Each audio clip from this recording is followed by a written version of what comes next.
Hello दोस्तों, कई दिन से आप देख रहे हैं, लगभग परसों से सोशल मीडिया पर कि रतन टाटा जी जो हमारे देश के जाने माने उद्योगपति थे, उनका निधन हो गया 86 साल की उम्र में।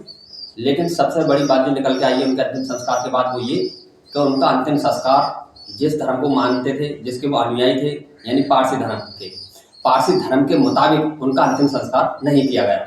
क्योंकि आपने ज़्यादातर देखा होगा कि या तो दफनाया जाता है सबको, यानी ज़मीन के अंदर उसे दफना दिया जाता है कब्र में, या फिर जला दिया जाता है, जिसे हम चिता भी बोलते हैं। चिता दी जाती है या दफना दिया जाता है। लेकिन पारसी धर्म में ऐसा नहीं होता।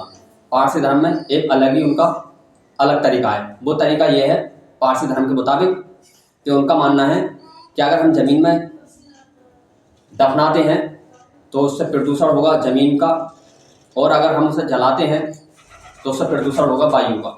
इसलिए वो ना ही सबको जलाते हैं ना ही दफनाते हैं, बल्कि वो जो अंतिम संस्कार करते हैं अपने सबका, पारसी लोग वो इस तरह से करते हैं कि उसको एक दखमा नाम कहा जाता है। उसको एक दखमा होता है जो टावर ऑफ साइलेंस के नाम से भी जाना जाता है।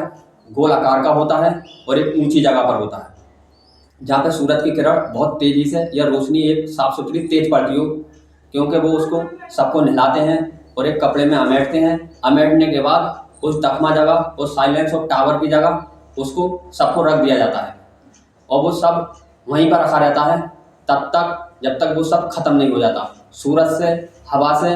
और उसको जो है गिद्ध, जो मांसाहारी गिद्ध होते हैं, वो गिद्ध, कौवे और चील वगैरह, यानी जो पक्षी हैं जो मांस खाते हैं, उस सबको वो खाते हैं पारसी धर्म के मुताबिक। क्योंकि उनका मानना है कि पक्षी उसे खा लेंगे तो पक्षियों से प्रदूषण नहीं होगा, जो सब है वो सब भी खत्म हो जाएगा और पक्षियों के जरिए प्रदूषण खत्म हो जाएगा। अगर दफनाते तो मिट्टी का प्रदूषण मानते हैं, जलाते तो वायु का प्रदूषण मानते हैं कि खराब होता, और सबको पानी में डालते तो पानी प्रदूषण होता। तो उनका मानना यह है कि हम प्रदूषण से जो हो रहा उसे बचा रहे हैं, और हम अपने मुताबिक, जो उनका धर्म का मुताबिक है कि दखमा में जाते हैं, साइलेंस ऑफ टावर पर रखते हैं, और वो तभी तक रखा रहता है अनलिमिटेड, तब तक वो सूरज से, हवा से, धूप से खत्म नहीं हो जाता, और बचा कुचा उसे नोच नोच के मांसाहारी गिद्ध, कौवे और चील ये पक्षी उसे खा जाते हैं। ऐसा हम नहीं कर रहे, बल्कि उनकी जो किताब है, या आप सोशल मीडिया पे, गूगल पे कहीं पे भी देख सकते हैं, या सोशल मीडिया पे भी आपने देखा होगा कि उनको गिद्ध, कौवे और चील खाते हैं उनके धर्म के मुताबिक।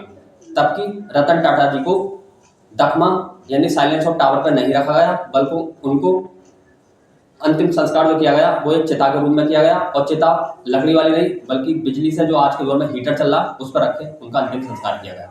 तो दोस्तों, हमने सोचा क्यों ना आपको ये बात बता दी जाए कि आदमी का जो अंतिम संस्कार होता है वो ये दो तरह से नहीं होता कि उसको सिर्फ मिट्टी में दफना दिया गया या उसको लकड़ी पर रखा और जला दिया गया, बल्कि एक तरह से पारसियों के मुताबिक, उनके धर्म के मुताबिक इस तरह से भी अंतिम संस्कार पारसियों के होता है कि दफन।